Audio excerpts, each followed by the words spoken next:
Welcome back, Synergee listeners. We are so excited to have you on our podcast today. Today, we are talking about regeneration, not just in the soil, but in the body. Joining us today is James Berry, founder and CEO of Pluck, a regenerative food company bringing nose-to-tail nutrition back to the modern table. James has spent his career at the intersection of ancestral wisdom, culinary innovation, and sustainable farming, reminding us that true vitality begins at the root. The conversation goes well beyond food today. It's all about rebuilding strength from the inside out, restoring what modern life has depleted, and redefining what real nourishment and real resilience truly means. So thank you so much, James, for joining us today. We're excited about the conversation, and our listeners need what you have. So if you don't mind us starting out by asking you a very important question, what inspired you to start Pluck, and how did your personal health journey shape the way that you think about nourishment today? Yeah, well, thank you both, Kelly, Lori. Thank you so much for having me. I'm really grateful to have this conversation. So I've been a professional chef for 22 years. And so I have always been about flavor. I just think flavor is what moves the needle on what attracts us to a food or not. But it really shifted for me when I became a father, because now it's not just about flavor, it's about health.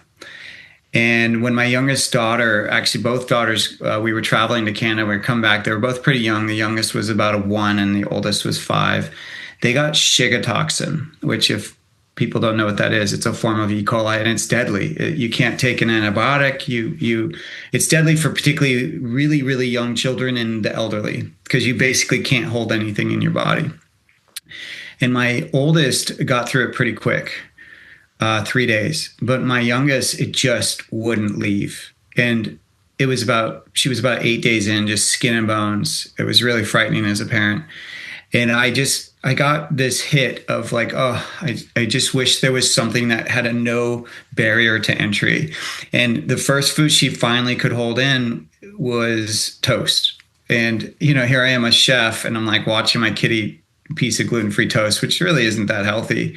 And I was just sitting there going like, I wish I could just sprinkle something on there that would make it healthy, because she wouldn't budge. When you get sick and you have your first food that doesn't make you sick, you kind of get addicted to it, and it's your safe food. And so she would not try anything else. Gratefully, though, she got through that. But it did spark that idea of, how do I get nutrient-dense foods into my diet, into my kids' diets? And then that took me down the rabbit hole. Now, I had already learned about organ meats and ancestral eating when I was first becoming a chef. I learned about Weston A. Price, which we don't have to go and do it here. But if you don't know about Weston A. Price, anyone listening, highly recommend you look it up. It's fascinating, the studies that this dentist pulled off that no one else had actually done before him. So I learned about that then, but I didn't really incorporate it because I didn't grow up eating these foods. I mostly, as a chef, just focused on real food. But when I became a father, I focused on the most nutrient-dense foods. And there is a difference. And I think we'll definitely be going into that. But there is an illusion of health out there. Like, people think, if I eat broccoli, I'm going to be healthy. If I eat, acai berries, I'm going to be healthy. But for the most part, it's just really marketing. And so I was really just trying to get down to the bottom of this, of like, what really truly is the most nutrient-dense foods. I identified organ meats like beef liver, kidney, heart, those kind of things. I identified those as being the most nutrient-dense, most bioavailable, meaning that our bodies can absorb them. And then it was all about like, how do I get this in people's diets?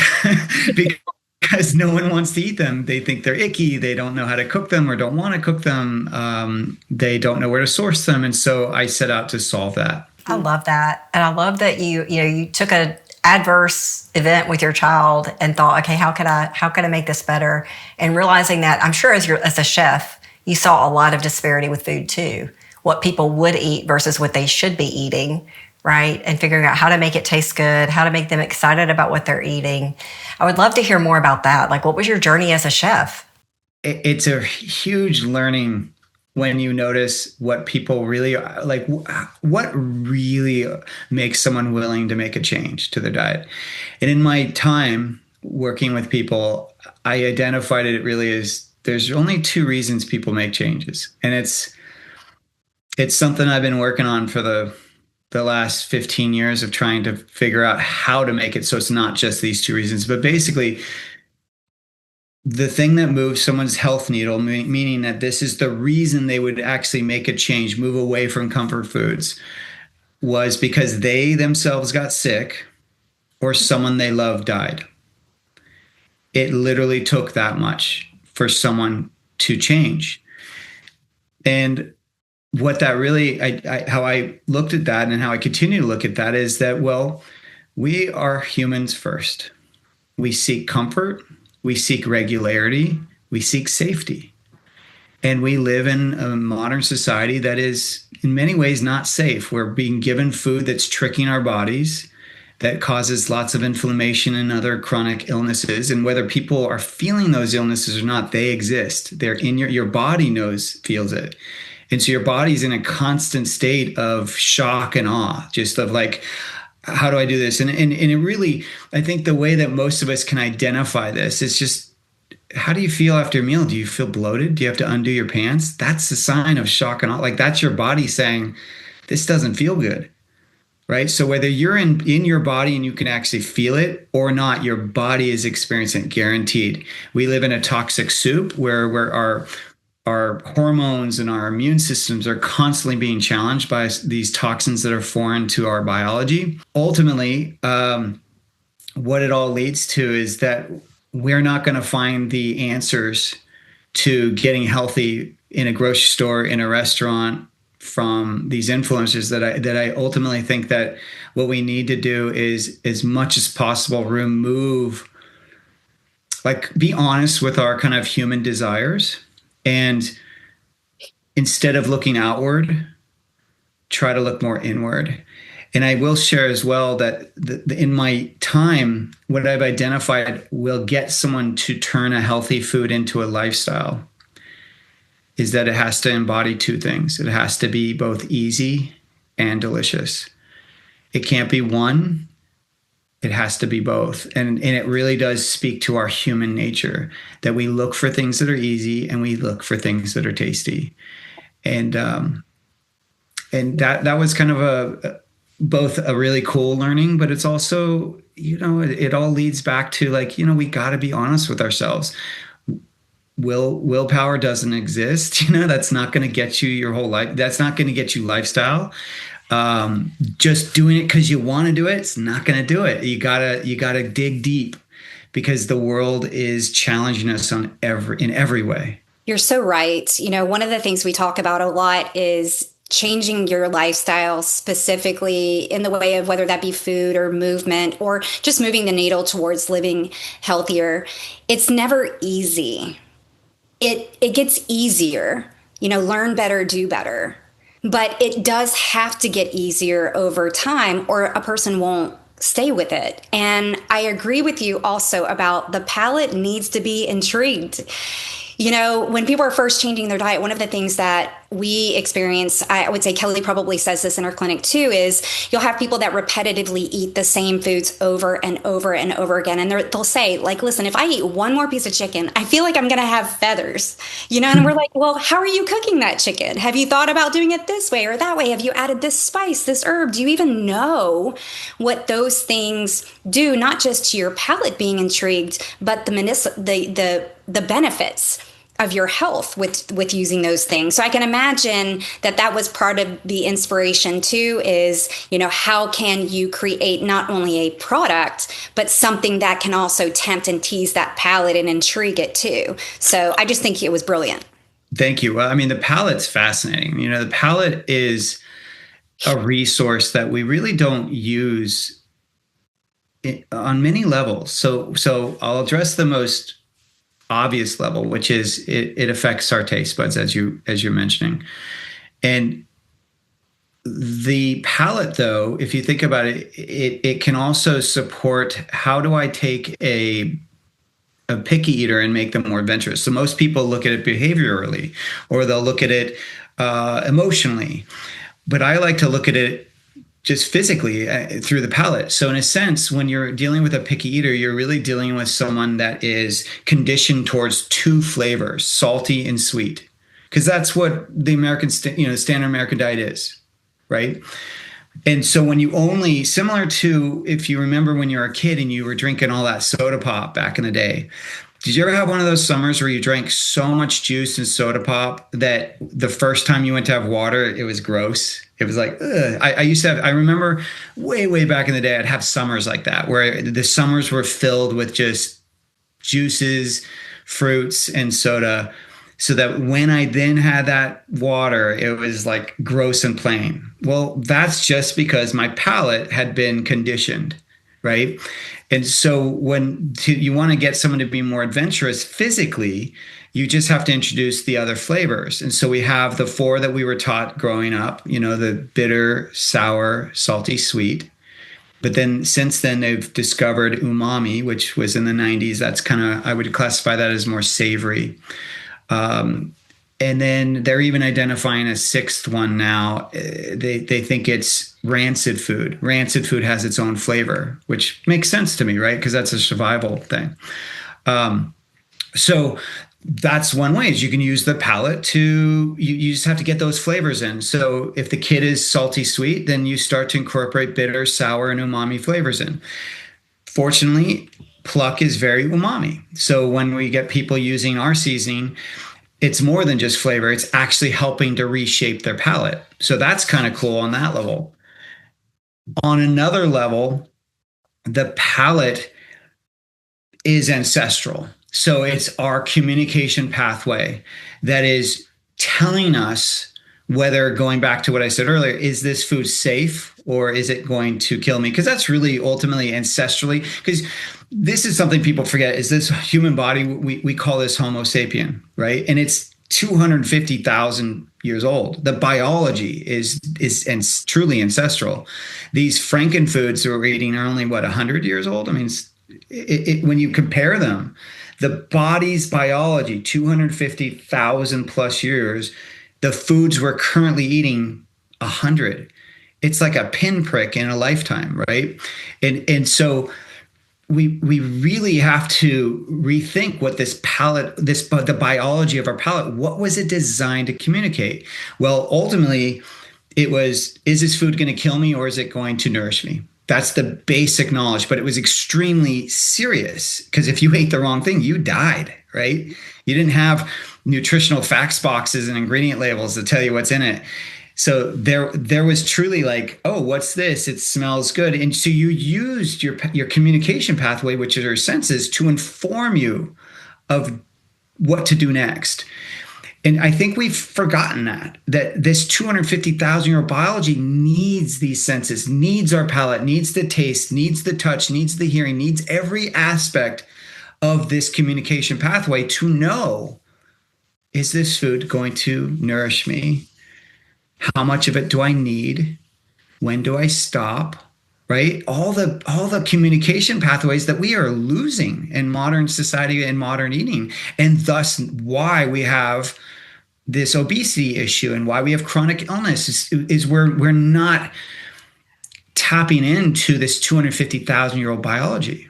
We're trying to bypass it with capsules. I love that. You said a lot. And I want to go back to the palate and the taste buds, because we get this a lot. Lori and I, both of our practices are founded on food first. And so we have people coming in and they're only eating a small amount of food diversity, right? Like they know what they like. That's their go-to. It's easy. It's quick. They're done, right? And so getting their palate open up to be able to take in new foods and enjoy the food. And that's ultimately what we want. So I have historically used powders, like green powders and things like that, to start getting some of that in, but they're flavored. Typically, they've got some chocolate or something like that. I'm just curious about if that's working as well as we think it could. Or I've also used a product called Juice Plus, which is a fruit and vegetable extract. It is a capsule, but even with the capsules, we see changes. Like we do Sure. see changes over time because we have taste buds in our esophagus and stomach as well. It's not just our tongue. But I've seen some profound changes over time, titrating that in as we're making diet changes as well. Yeah, I do think particularly when, first of all, the fact that they're working with you is really important, right? I think too many people out there are making self-diagnose, they're self-diagnosing and they're going down these rabbit holes unnecessarily, and they're spending way more time and energy and money than they technically need to if they just worked with, someone that understood these things. So I think that's, first of all, good that they're seeing you. I think that I'll address first the palate regarding the capsules. We are the only species in the world that looks to someone else to tell us what to eat. Like, take that in for a second, right? There's 9 million plus species. So why are we so special? Well, ultimately, we're not. We are a species just like any others. We just happen to have a very large brain that complicates things, right?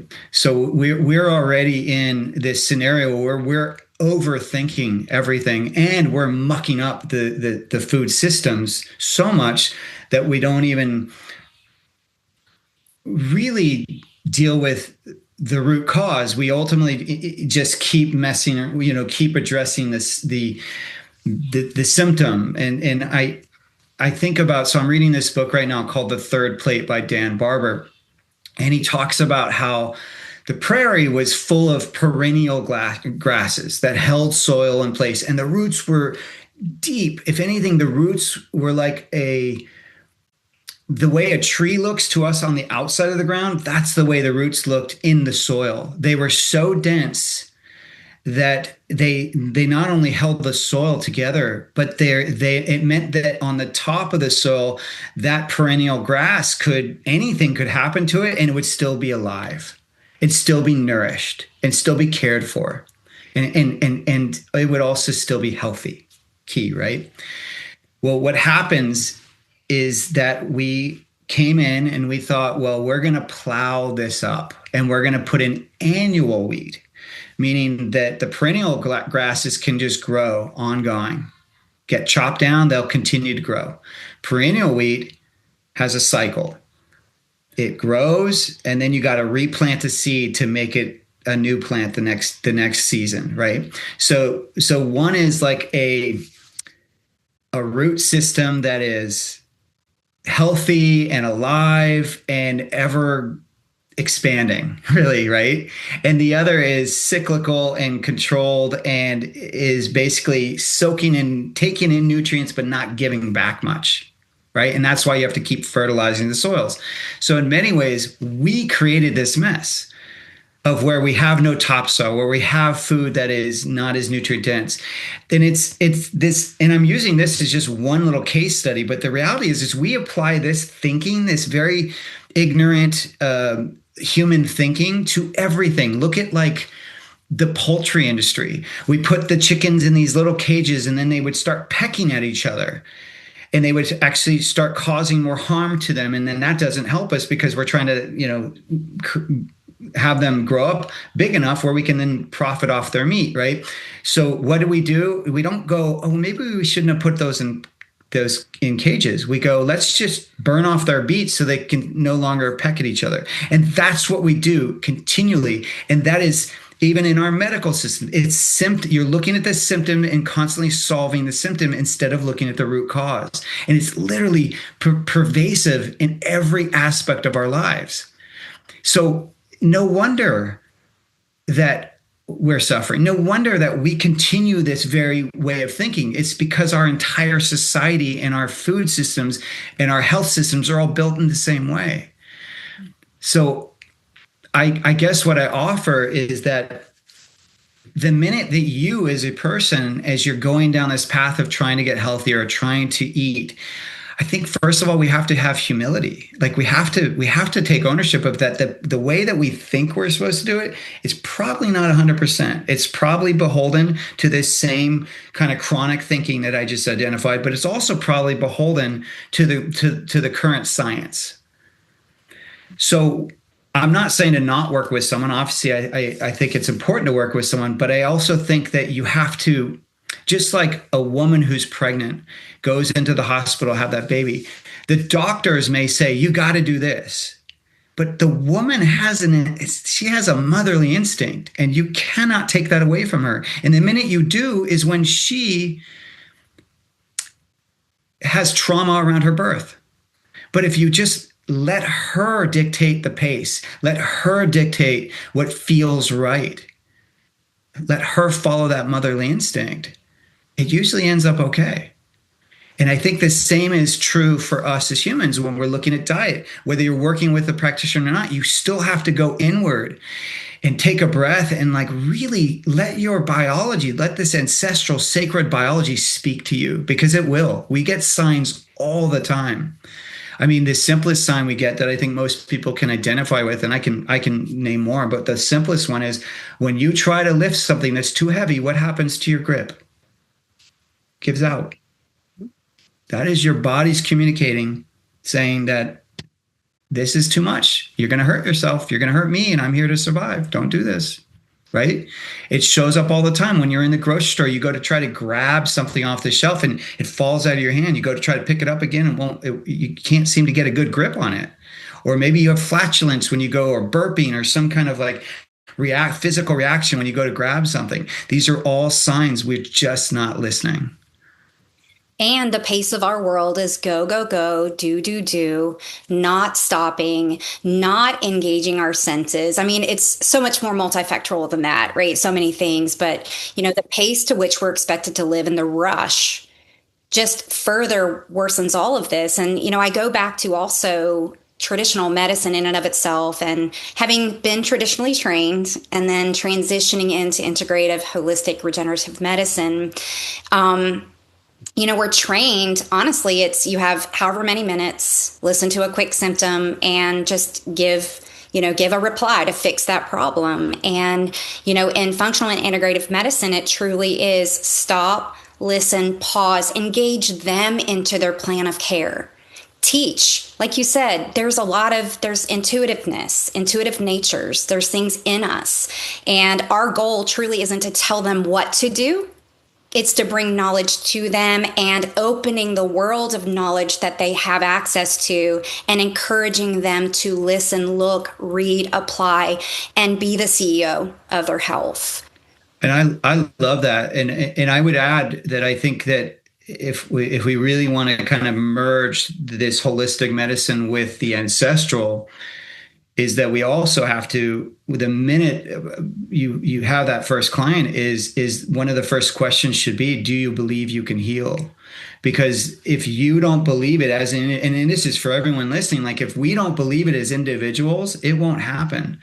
Because no matter what a practitioner tells you, no matter what an influencer tells you, no matter what supplements you take, your body, your mindset will dictate whether you properly digest that, whether you assimilate it, whether you actually get healthy. And so if you don't believe it's possible, it won't happen. And this is scientific. I mean, there was that study recently done with the cancer patients.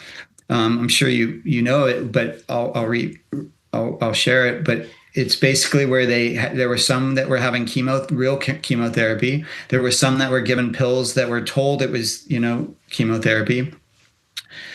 And the ones that were getting the sugar pills that weren't actually chemotherapy, they had chemotherapy reactions. So they actually had hair loss. It was as though they were getting chemotherapy. So usually in placebo effect, you're seeing something not happen. But here you were seeing something happening. So it shows you that the brain really does, like your state of mind when you're going down any of these paths really matters. And hands down, I believe it's the game changer for everything. If you actually believe you can heal, and then two, I think you have to practice gratitude / humility that you're not alone, that whether you're working with a practitioner or not, that you have answers within you, but they're not just your brain figuring it out. It's like an ancestral knowledge, almost like it's built into your DNAs and part of this, sacred biology that we have. Because this human body we're in, I mean, I hope everyone listening can acknowledge that how sacred and how precious it is. I mean, I think about, growing up, there were these two families I knew where the fathers, they basically killed themselves with alcohol poisoning. So they drank for 55, 60 years of their life, but they died at like in their 70s. On a certain level, you can hear that and go like, oh, that's so sad. But I look at that and I go, well, that's amazing. Like they were poisoning their bodies with alcohol, their liver, their whole body for over 50 years. And yet their body still kept ticking, kept going. Like that shows you how amazingly precious and miraculous this body is. And what's possible. And if we give it what it needs to flourish, create this environment, this milieu, this environment that it has the capability to heal, it is constantly in a healing process. Yes. Totally. So James, can you tell us a little bit more about ancestral eating? Like, what does that mean to you? And then tie that into pluck. Yeah. I mean, it is funny because we're talking, I'm throwing around this word ancestral, and even when I talk about pluck, a lot of times we say, oh, you can turn any food into an ancestral food by, sprinkling it on. But if I'm really honest with everybody, there's nothing in our food systems right now that's ancestral. Nothing. Like even organ meats, because so really what we're talking about when we say ancestrals, we're talking about a concept, not a literal, like this food is ancestral, because the reality is our ancestors didn't eat cows.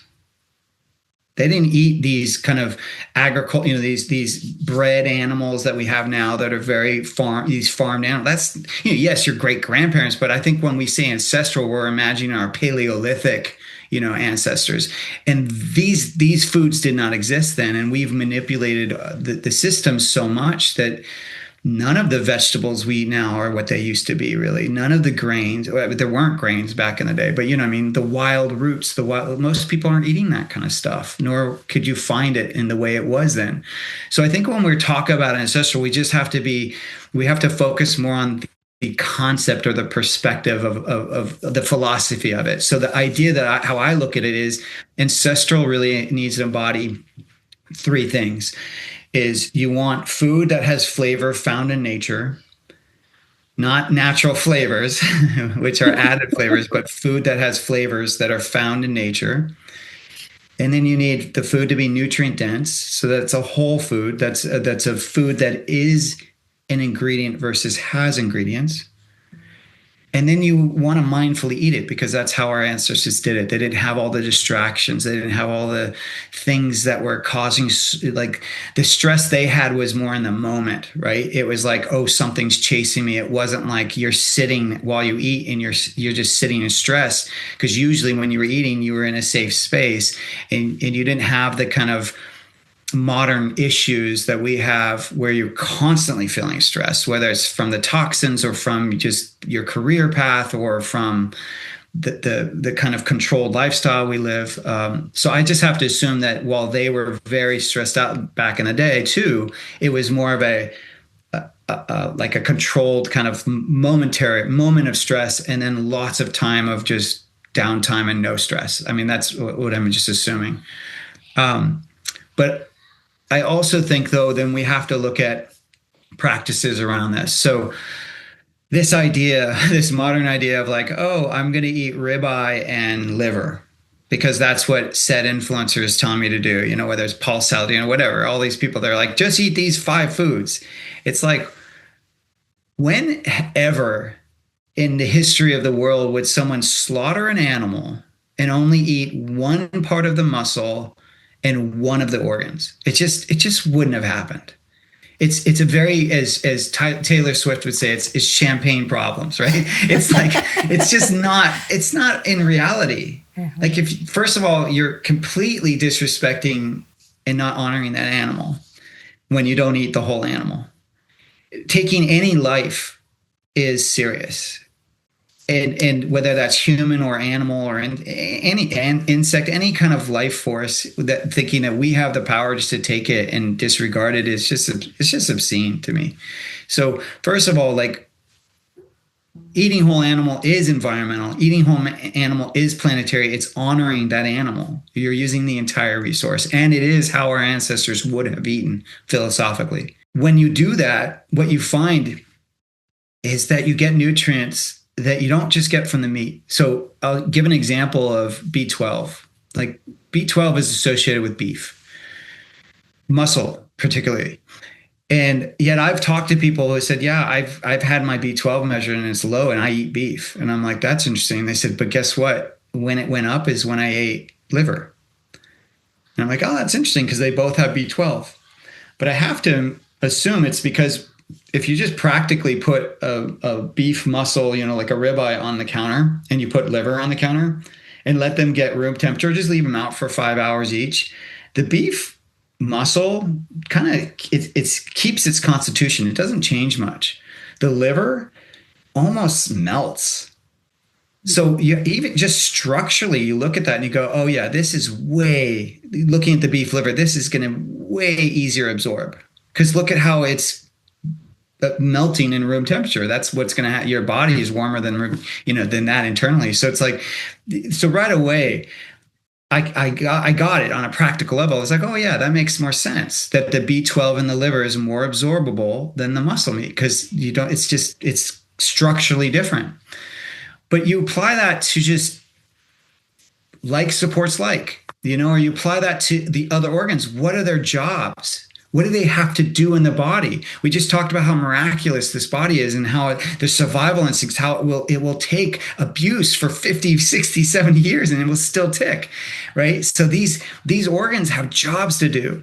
The muscle's job is to move, right? To support movement. The heart's job is to pump that blood. Well, what's so fascinating when you break down, what are the different nutrients in all these different parts? For example, the heart. It has coenzyme Q10, which anyone that's taking a cardiovascular supplement, it's going to have coenzyme Q10 in it because it supports your heart. But isn't that funny that it's also in heart, the organ? So this idea is that the like supports like. So that means if you are having detoxification issues, it might support you to do some kidney or liver, right? Because those are detoxification organs. If you're having testosterone issues, it might makes sense to have the testicles.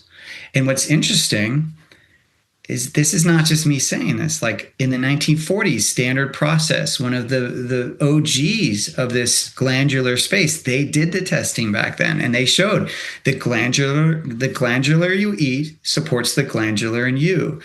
And then you just watch all these other case studies. I mean, I know someone right now, I think he's in his early 40s, a 40-year-old male who has low testosterone is getting tested. And instead of taking shots, he's just eating testicles and then he's retesting and it's going up. His testosterone is increasing. So it's not that abnormal to imagine like maybe these ancestral foods, or another way of saying it, like God food, if you're someone that's religious or faith-based, or Mother Nature's multivitamin, another way of saying it, right? But either what we're saying when we use these labels, we're ultimately saying is nature did provide, didn't it? It did provide. We just have to utilize her.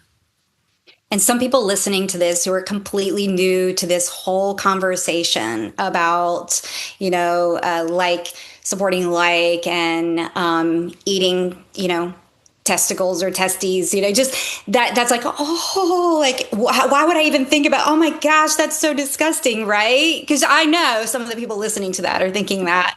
How do we open up the conversation? Like, what's the very first one that we could probably introduce? Or is there a way to introduce it that they wouldn't be like, Yeah, well, and this is going to sound like, a shameless plugging for me, but it is why I created Pluck. I mean, because I recognize that this is tough. As I mentioned earlier, there's four main hurdles. We think this stuff is gross. We don't know how to cook it. We don't know how to source it.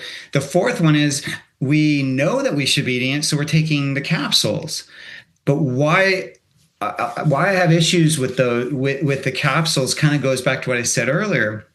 which is the only way to know what your body needs is to get the communication up front. And as you mentioned, we do have taste bud receptors down below, but that's delayed response. So when I was first creating Pluck, I was getting told that, oh yeah, I already take the capsules, but I usually feel nauseous. And I was like, well, that's interesting because that means you're probably getting too much. But you would never know that if you just swallow. They're like, but the bottle says to do 6 to 8 capsules. I'm like, well, how does a business know what your body needs? Right. Here's a woman who's 5'2", and her boyfriend or the person sitting next to her is like 6'2", and they're both doing 6 to 8 capsules. And I'm like, what? Like, this is craziness. Like, you have completely different needs. So the only way to know what your needs are is you got to eat the food, and you got to eat it mindfully, and it's got to be nutrient dense, real flavors found in nature, not flavored with something, right? So that's why I was like, I got to solve this, but it's got to be a food again. It can't be just this supplement that you take in a capsule. And so what I did was I created Pluck, and right now it's got 5 organs. So it's got beef liver, heart, kidney, spleen, and pancreas. I hope to add more organs down the road. But right now it's got those 5, and they're coming from 100% grass-fed cows. We use salt.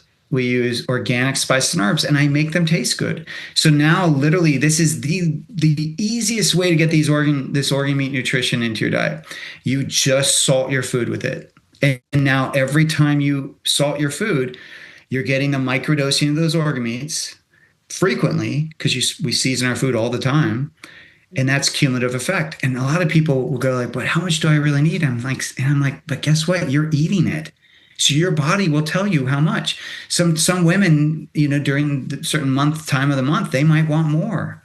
They might want less. You just listen to your body. So what we're trying to support you in is getting these nutrients, getting them in a very gentle way, because when we get things in too high amounts, our body just wants to eject them, right? You ever notice, I do protein powder sometimes, and immediately after doing that protein powder, it's like I have to go pee. Or if I do creatine or something like that, it's just like I just got to go pee so bad. And that's just my body going get this out of here, right? When we microdose, when we do small amounts, the body, it's gentle on the body. The body can just absorb everything it got. There's nothing really to get rid of because you're just doing a little bit at a time. I love the concept of microdosing across the board for everything. I just think it's gentler on the human body. I think that our systems are so taxed and overwhelmed that doing things gentler is going to be well received for an overtaxed body. So that's kind of Pluck for me is easy gateway, first step, but it's not the last step, because I am truly about I want to help people get these organ meats in their diet. So the next thing I would do if you want to actually start incorporating these organs is I would focus on species. So a lot of people default to thinking they have to use the beef, but chicken hearts, for example, are very mild. They don't have a strong taste. They're a really good entry point because they will still be umami, which is that flavor, which will support that change in your palate and get you to be more open to eating organ meats down the road. So any organ from the chicken is going to be milder than the cow. And secondly, we want to focus on organs that are closer to muscle meat. So heart, tongue, those two are going to be a lot more muscle than they are kind of that different texture that some organs have. So that's where I would start there.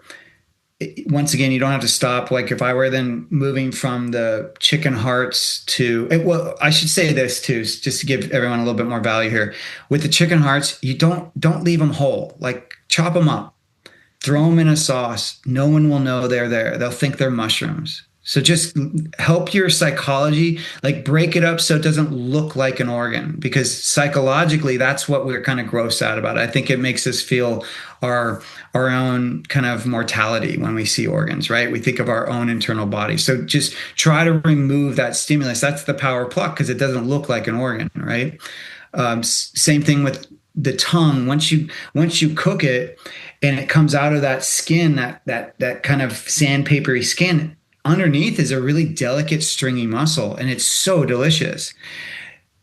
So once you cook it, you won't think of a tongue. So just get it to that point, get over the hump.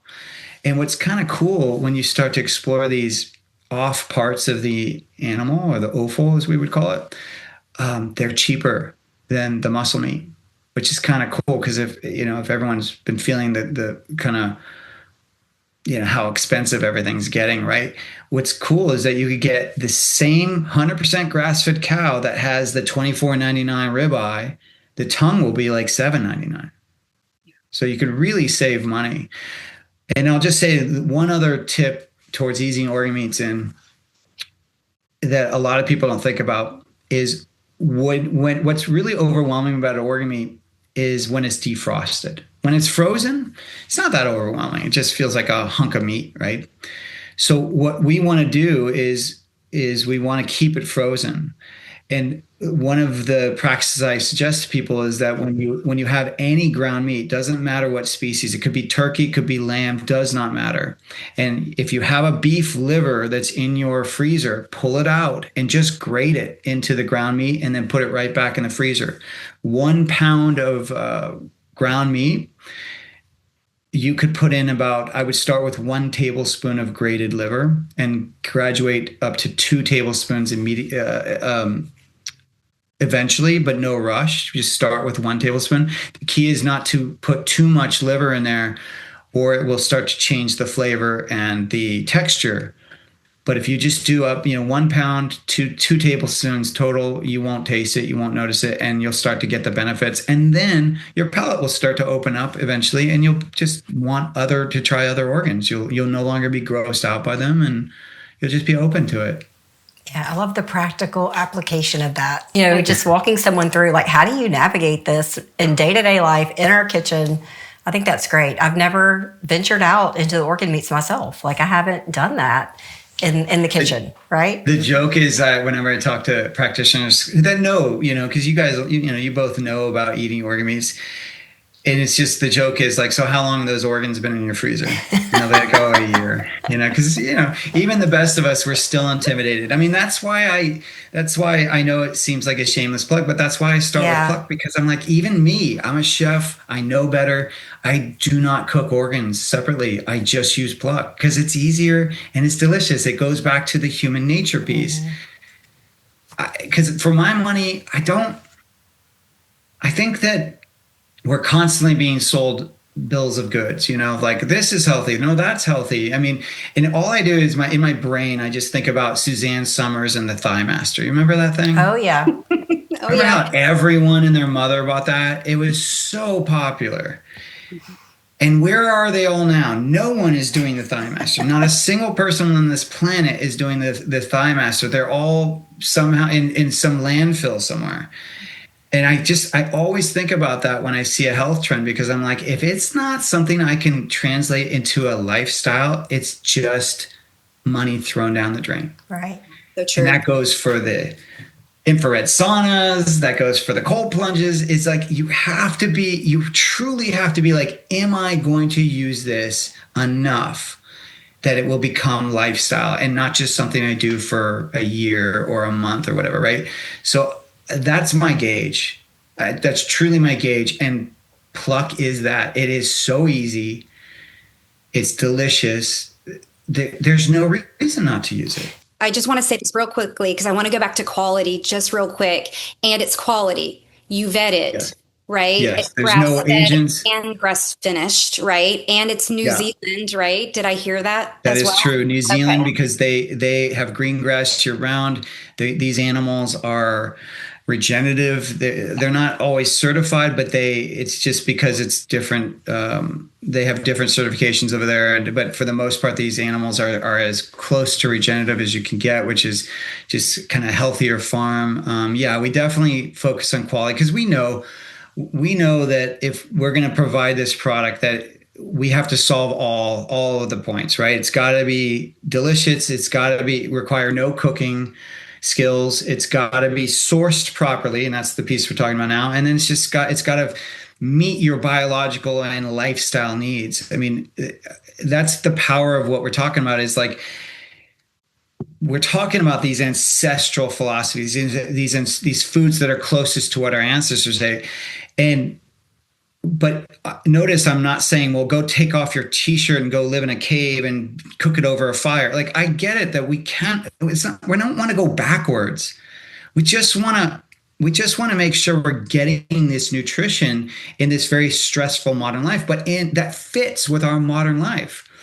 And I just recognize that that's why even like those ancestral blends where they have the organ meats already ground into the ground meat, those are ideal too. The only issue I have with that is that we don't always eat ground meat, right? So I'm looking for something I can, like, here's a piece to why the dad in me came out with Plucked.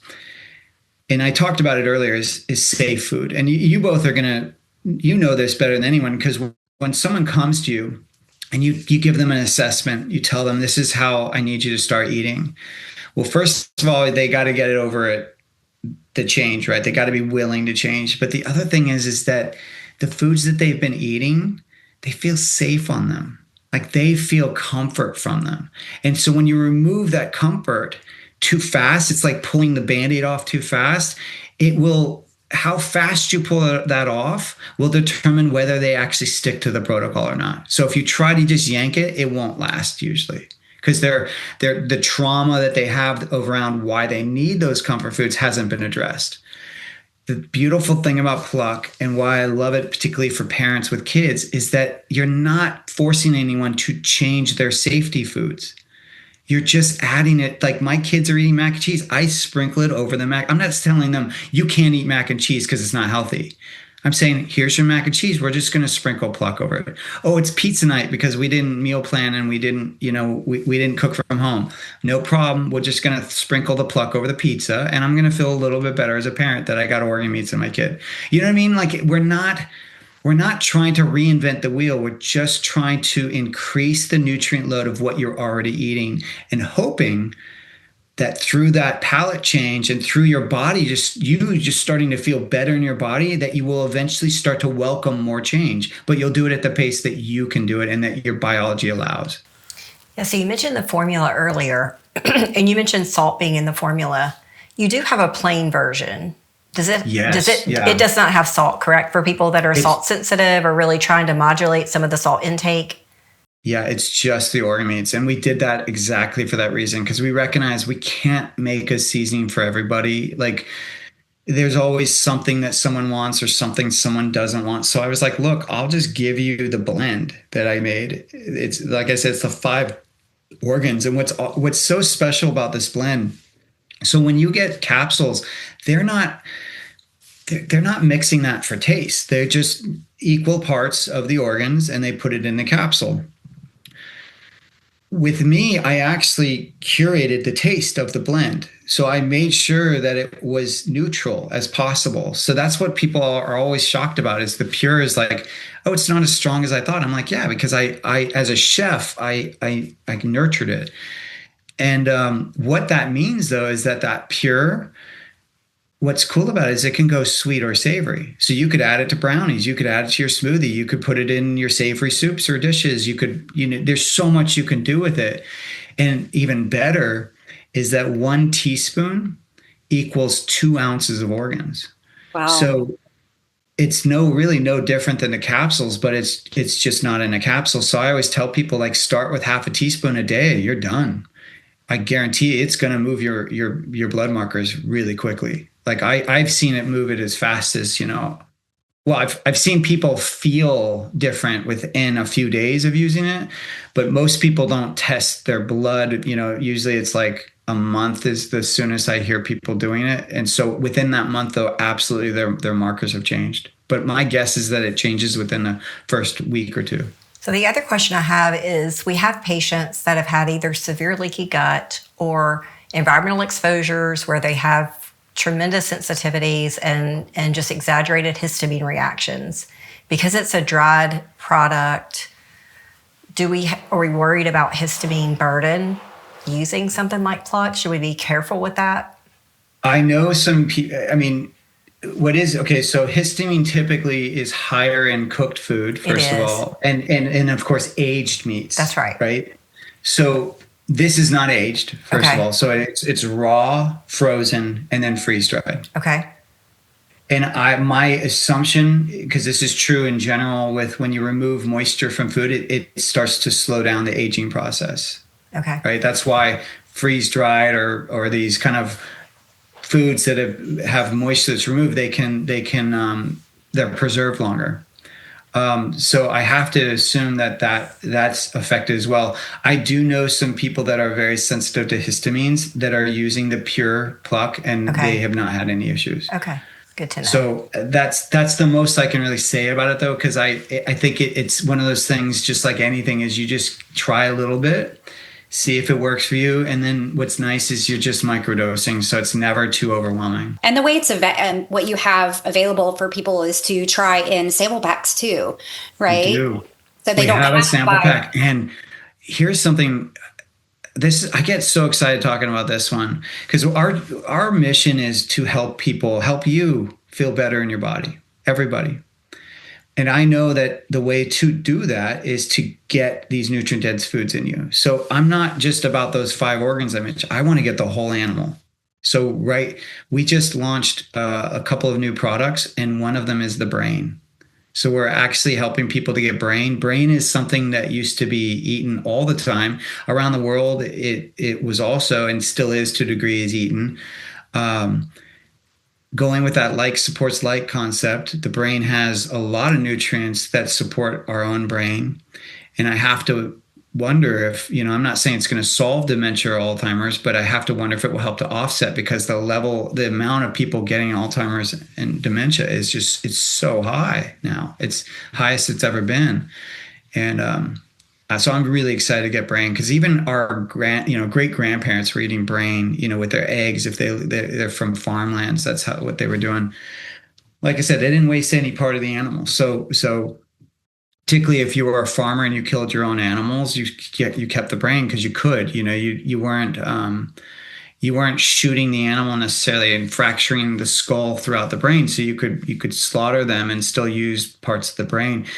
We are sourcing it once again from New Zealand. They've never had mad cow disease. I know that's the one thing people get really nervous about, but it's a non-issue in New Zealand. Because when you treat animals the way they're supposed to be treated and you raise them properly, they don't have stuff like mad cow. It just doesn't happen. So that's one thing. And then we've put the brain, we sell it as pure, so just 100%.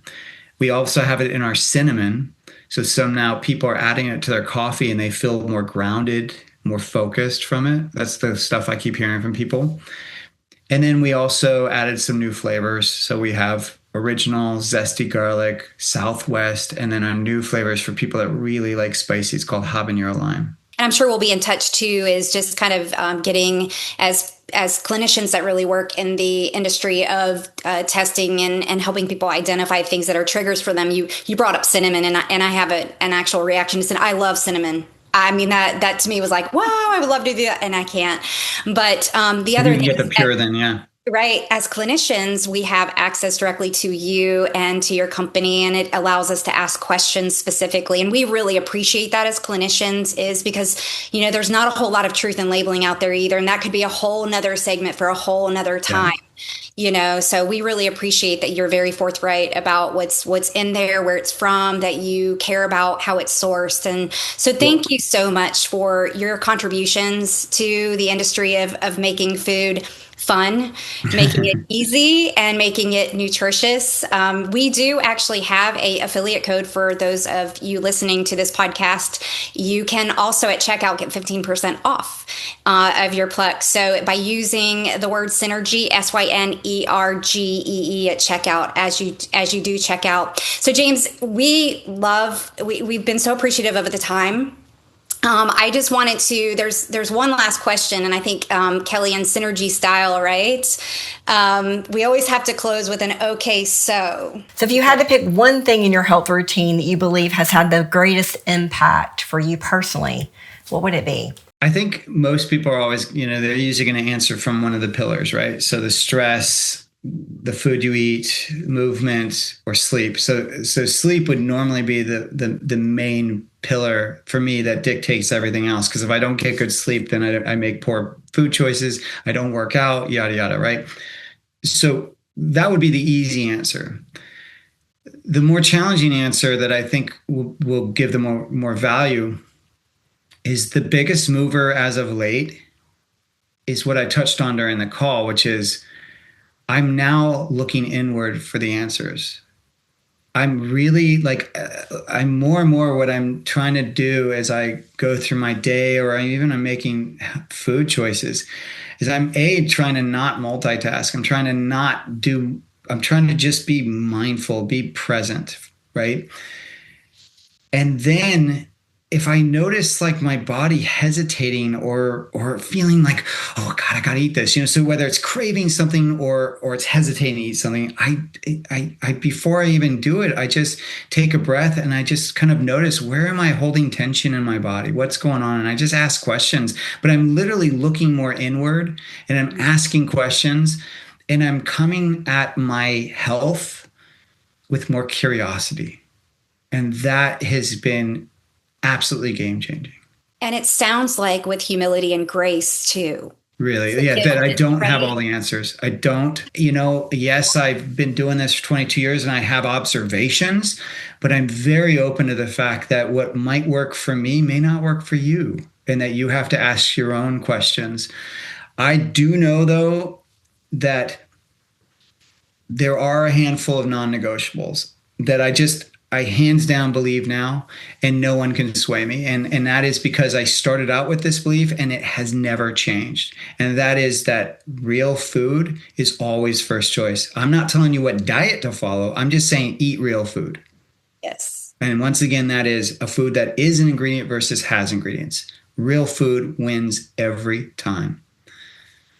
So that's all I would say, that, because I'm not in the business of necessarily telling people they got to follow a specific diet. Because I really do think actually it's that we need the dignity of our process, whatever that may be. And that, just to give an example, like I could be in a room with practitioners that are all sharing, specific ways of eating. Most of them would be animal-based, right?